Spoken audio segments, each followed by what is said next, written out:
โอวาทธรรมคำสอนหลวงปู่ขาวอานาลโยเรื่องปัฏฐานะ อันนี้เป็นวาสนาของเราแท้ๆจะได้บรรลุขั้นใดขั้นหนึ่งหรือขั้นที่สุดก็ไม่รู้สมบัติของเราก็มีหมดแล้วทุกสิ่งทุกอย่างจะทำก็ได้อยู่วาสนาบารมีเป็นกรรมเราได้สร้างมาคือมูลเก่าอันนี้มันเป็นยังไงคือมูลเก่าคือว่าอาศัยมูลเก่าได้อัตภาพมาก็ได้บุญได้อวิชชาได้ศีลมาในบุญด้วยทรัพย์ภายในบริบูรณ์หมดเรื่องของเก่ามันเป็นอย่างนี้บุญของเก่ามาถึงเหมือนกันกับพวกเศรษฐีเขาแสวงหาเงินทองของเขาว่าจะเพิ่มทยอยขึ้นล้านหนึ่ง2 ล้าน30 ล้าน100 ล้านขึ้นไปนี่มันหาเอาใหม่ไปทำเอาใหม่แม้นเป็นของเราคืออัตภาพนี้อาศัยทรัพย์ของเก่าคืออัตภาพเก่าอันนี้บริบูรณ์แล้วมันจะทำเอาใหม่สร้างเอาใหม่ก็ได้ให้มันเต็มรอบก็ได้ทานบารมีศีลบารมีเนกขัมมะบารมีเราก็ออกอยู่เป็นบางครั้งบางคราวถึงวันอุโบสถศีลเราก็ออกเราก็เนกขัมมะออกจากเครื่องมืดมนปัญญาบารมีเราก็ได้สดับรับฟังตัวเราก็ใช้โยนิโสค้นคว้าในเหตุในผลอยู่วิริยะบารมีเราก็อุตส่าห์ทำบุญแจกทานขันติความอดกลั้นต่อสิ่งทั้งปวงนี้เราก็ทำหมดบารมี10เราจะทำหมดบารมี10ประการนี้ที่พระพุทธเจ้ามาจ่ายแจกให้พวกเราได้เป็นผู้รับแจกแล้วแต่จะเอามาใช้เอามาทำให้มันเกิดให้มีสัจจะบารมีให้มันมีความสัตย์ความจริงเราจะทำก็ทำจริงๆนั่นแหละความสัตย์ความจริงอธิษฐานความตั้งใจว่าจะทำต้องทำจริงๆได้มากก็ไม่ว่าได้น้อยก็ไม่ว่าอย่าให้มันขาดสัจจะความจริงใจอธิษฐานความตั้งใจมั่นในใจ30 นาทีก็ตาม40 นาทีก็ตาม50 101ดีนั่นดีนั่นเป็นครั้งเป็นคราวเอาอยู่อย่างนั้นอย่าให้มันขาดความตั้งใจมั่น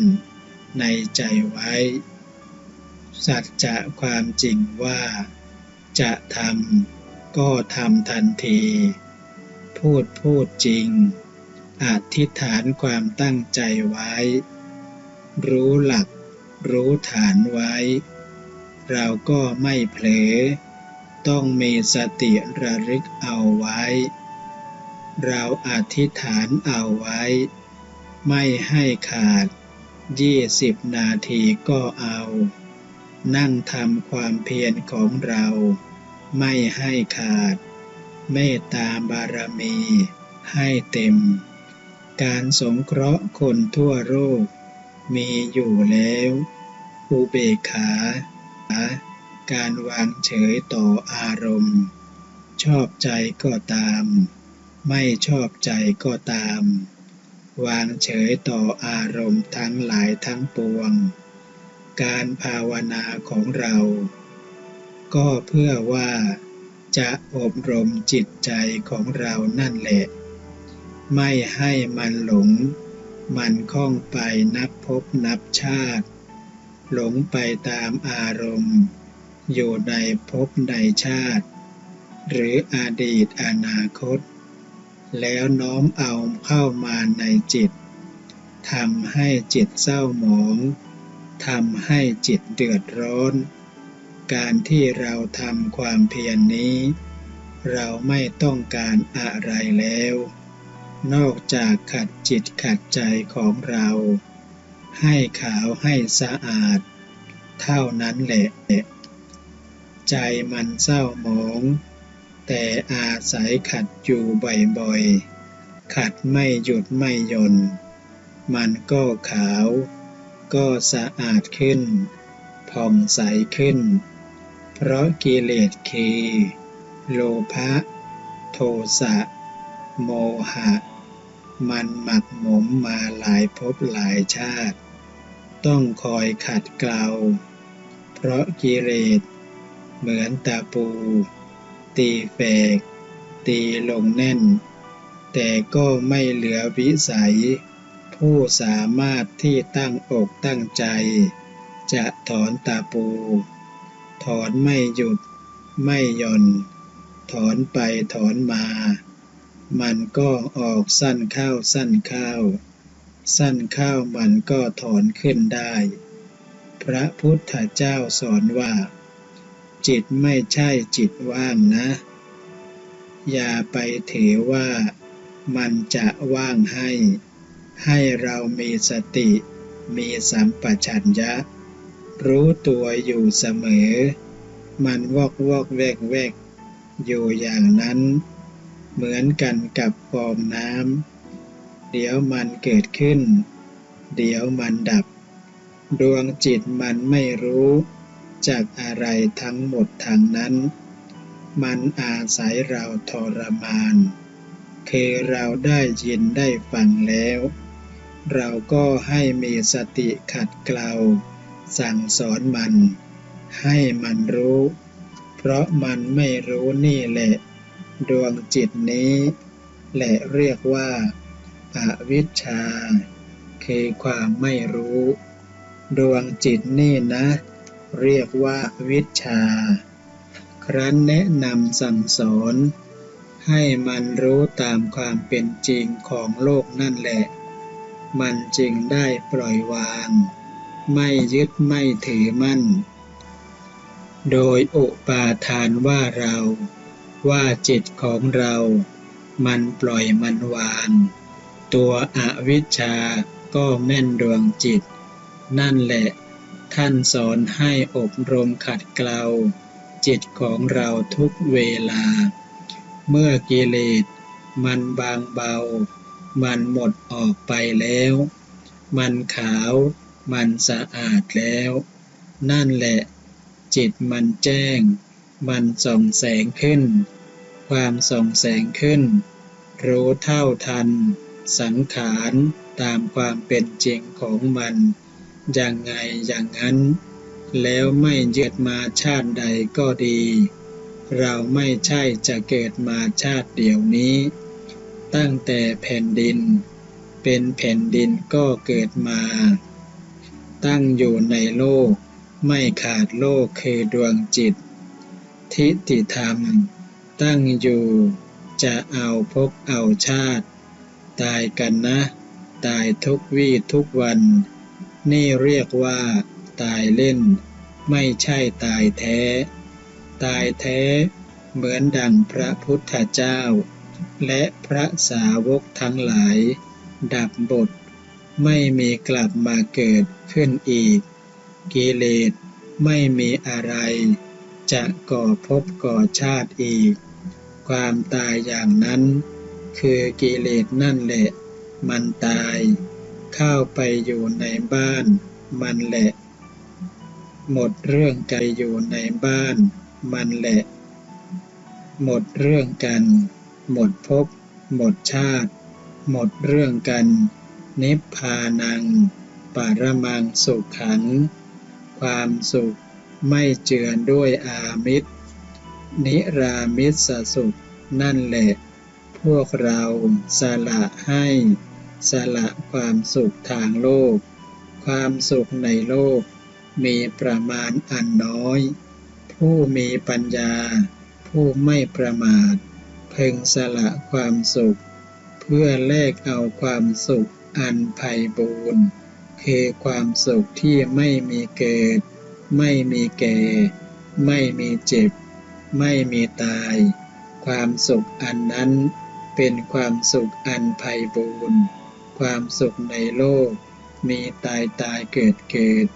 นั่นมีประมาณอันน้อยนิดเดียวนักปราชญ์ท่านจะว่าไม่มีเสียก็ได้ความสุขอย่างนี้เหมือนเหยื่อมันเกี่ยวอยู่ที่เบ็ดปลาไม่รู้ว่าเบ็ดมันเกาะอยู่มันเกี่ยวอยู่นั่นก็ไปคาบเอาเลยติดปากติดคออยู่อย่างนั้นนักปราชญ์คือพระพุทธเจ้าเห็นโทษของโลกจึงมีความเบื่อหน่ายพระพุทธเจ้าว่าให้ปล่อยมันเสียอย่าถือมันอีกมันไม่ใช่เราไม่ใช่ตนไม่ใช่ตัวมันมีแต่คิดแต่อ่านหาแต่โทษมาเผาเจ้าของวางมันเสีย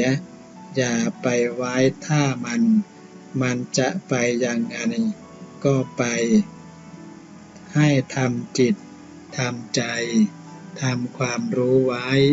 ให้เหมือนกับมหาปัตตภีมหาปัตนั้นสัตว์ทั้งหลายจะมาทำดีก็ตามมาทำร้ายก็ตามมนุษย์จะมาทำดีก็ตามทำร้ายก็ตามมหาปัตตภีไม่มีความหวั่นไหวจะทำอย่างไรก็ตามทำใจให้เป็นอย่างนั้นนั่นแหละพระนิพพานพระพุทธเจ้าว่าใครทำใจได้อย่างนั้นแล้วได้อยู่เป็นสุขถึงพระนิพพานทำใจอย่างนั้นแล้วจะมีทุกข์อะไรเล่ามาเผามาพรานดวงจิตของเราไม่ถือไว้จิตของพระพุทธเจ้าและสาวกทั้งหลายพอรู้เท่าแล้วจิตเป็นกลางจรังอุเบกขาจิตเป็นกลางเราจึงตั้งตรงก็สบายเท่านั้นนโยบายเพื่อจะสละคืนเท่านั้นเพื่อไม่ให้ยึดเท่านั้นไม่ให้ยึดอะไรหมดทั้งนั้นการบริจาคทานทุกสิ่งทุกอย่างสละคืนหมดการรักษาศีลก็สละคืนหมดถ้าไม่รู้เท่าแล้วก็ทำทั้งทางกายทางวาจาและทางใจความชั่วร้ายนี่นะเรียกว่าไม่มีศีลเราก็สละคืนสละความชั่วนี่แหละนั่นเรียกว่าสัมมัปประธานมีความสำรวมระวังบาปไม่ให้เกิดขึ้นทั้งทางกายทางวาจาและใจปหานะประธานไม่ให้บาปเกิดขึ้นละถอนปล่อยวางอะไรมันจะดีก็ตามจะไม่ดีก็ตามมีแต่เรื่องเป็นไฟเผาหมดทั้งนั้นภาวนาประทานเรียกว่าทำให้เกิดทำให้มีสิ่งที่ยังไม่เกิดก็ทำให้เกิดสิ่งที่เกิดแล้วก็รักษาไว้ ไม่ให้เสื่อมเสียไปเรียกว่าอนุรักษณาประทานอิทธิบาทสี่ความพอใจจะละความชั่วภาคเพียรประกอบความดีให้มีขึ้นจิตตะมีจิตมีสติรักษาจิตใจของตนไม่ให้มันสายไปตามอารมณ์ภายนอกให้มันรู้สึกอยู่ไปก็ให้มันไปมันอยากไปแต่ให้สติของเรารู้อยู่ไม่ไปตามมันเอาเก็บมาหมักมาหมมไว้ในจิตไม่รองรับมันต้องปล่อยต้องวางมันมีจิตฝักใฝ่อยู่ในคุณงามความดีจิตมุ่งศึกษาหาเหตุหาผลเหตุดีให้ผลดีเหตุชั่วให้ผลชั่วทำทั้งหลายไหลมาแต่เหตุอะไรเป็นตัวเหตุคืออวิชชาความโง่นั่นแหละมันไหลมาอะไรเป็นอวิชชาจิตโง่นั่นแหละเป็นสนิมของอวิชชามันนั่นแหละมันเป็นสนิมของมันเองเหมือนกันกับเหล็กเหมือนกันกับดาบและมีดครั้นไม่รับมันอยู่นานๆใครเอามาใส่ล่ะสนิมนะมันก็เกิดขึ้นของมันเองมันขนเอามาเองหมักหมมทำให้เกิดสนิมจนว่าจิตดำจิตมืดนะมันเองแหละเป็นสนิมของมันเมื่อทำสนิมให้มันออกไปจากดวงจิตนี้แล้วจิตตังทันตังสุขาวหังให้เป็นผู้หมั่นพยายามหัดทรมานพยายามหัดทรมานสั่งสอนมันอย่าไปปล่อยตามใจมันมีความรู้เท่ามันอย่าไปตามใจมันหัดให้มันอยู่ในอำนาจของสติควบคุมขัดไปขัดมามันก็ขาวหรอกจิตขาวจิตสะอาดจิตผ่องแผ้วนั่นแหละมนัสสาเจปสันเดนะภาสติวากโรติวาจิตเจ้าของควบคุมขัดเกลาให้ดีแล้วจิตผ่องแผ้วดีแล้วจะพูดอยู่ก็ตามมีความสุขเท่านั้นจะทำงานทำการอยู่ก็ตามมีตะโตนังสุขมเนวติมีแต่ความสุขเท่านั้นแหละติดตามผู้นั้นมีแต่ความสุขทั้งหมดทุกอิริยาบถยืนเดินนั่งนอนฉายาวะอนุปายินี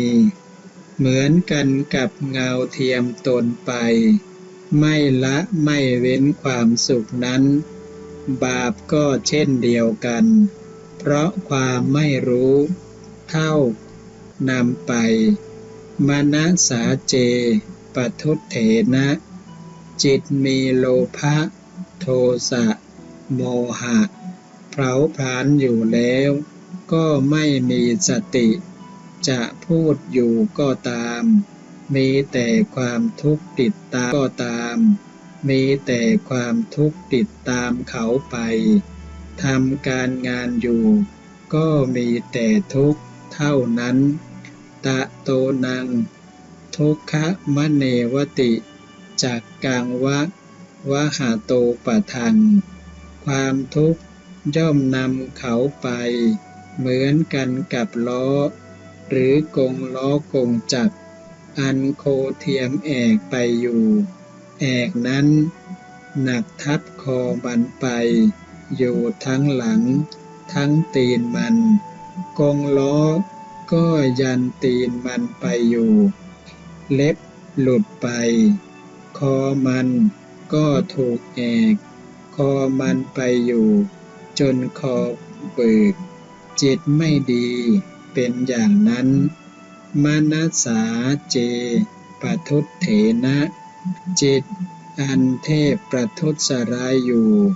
มีแต่ความทุกข์เท่านั้นความทุกข์ประจำมันไปเหมือนกับกงจักรกงล้อเหยียบรอยเท้าโคไปอยู่อย่างนั้นแล่นไปอยู่อย่างนั้นจนแตกแล้วมีทุกขติวิบัติเป็นที่ไปพวกเรามีการสดับรับฟังแล้วให้พากันทำเอาอย่ามีความประมาทผู้อื่นไม่ได้ทำจิตของเราเศร้าหมองดอกผู้อื่นไม่ได้ทำให้จิตของเราผ่องแผ้วเราเองเป็นผู้ทำให้ผ่องแผ้วเราเองเป็นผู้ทำให้จิตของตนเศร้าหมองผู้อื่นไม่ได้แม้พระพุทธเจ้าก็ช่วยไม่ได้ท่านทรงเป็นเพียงผู้บอกทางเท่านั้น